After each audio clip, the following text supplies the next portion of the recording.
re-uploaded with added hay-fevered voiceover. The epic tale of one man's fight against overwhelming evil comes to a head in part 3 of my AEK64 build. The evil in question is the ALPS spacebar, but more on that later, along with a typing test. If you missed the first 2 parts of my AEK64 build, check them out and see how I cleaned the orange ALPS switches and soldered them to the PCB. And while you're at it, subscribe for more keyboard videos with less of a Peter Jackson influence. One of the main problems with ALPS is that the keycap selection is so limited, but right now there's a group buy going on for ALPS to MX sliders as well as top housings and stabilizer inserts. They'll make your dreams of a GMK laser ALPS64 come true. Or maybe you have some scratched up top housings that are making your blue ALPS blue. Check out the Geek Hat page for more info. This little thing is one of the plastic inserts for the ALPS stabilizers. They go into the plate and the wire which is attached to the keycap goes into that. I found that mine were really loose. They easily came out of the holes on the plate. You can see that this one is kind of squashed at the bottom. The looseness also meant that they rattled quite a lot, which I just can't have. See how easily it slots into the plate? And then you can see it moves around a lot in there and comes out without much force.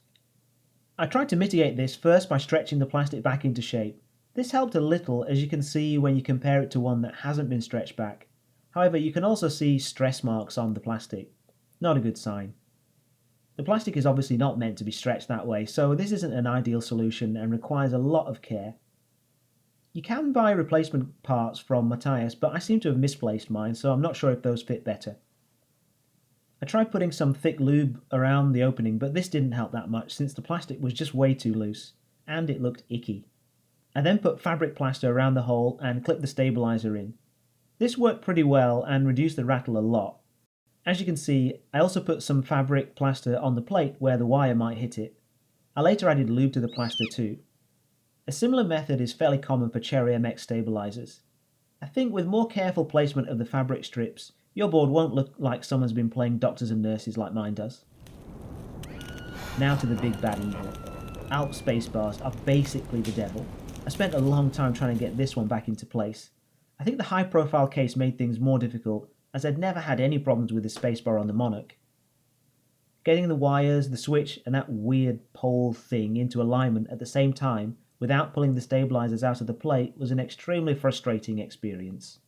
I don't have a magic solution to this, so if you do, then please let me know. I ended up pushing the plastic parts in with tweezers after getting everything else into position. I put some foam inside the spacebar to try to stop sound from resonating in there. It seems to have helped, as it has a quite satisfying deep sound. I also added lube to the plastic inserts on the keycap. Be careful not to add too much though, as this can negatively affect the responsiveness of the switch. With all the keycaps in place, the build is finished.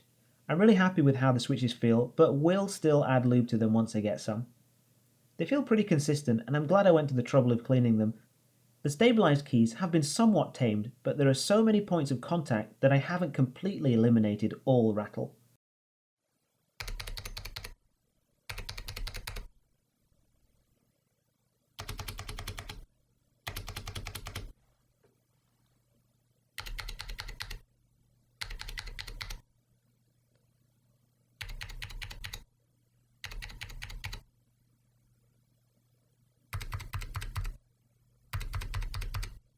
The keyboard as it stands now is good, but there is definitely room for improvement. I really like the way the switches feel, but there's a lot of resonance coming from both the case and the switches. The microphone doesn't really pick it up, but in person it's there.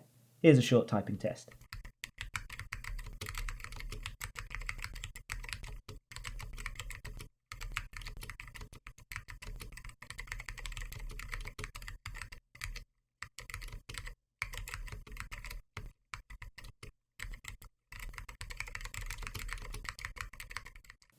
I feel confident that I can improve this keyboard with some tweaking, which I'm sure will be a lot of fun. The default layout for the ALPS64 in QMK only has a single layer. I can't use that, so I'll have to make my own. I'll add that video to the QMK playlist on my channel. See you next time.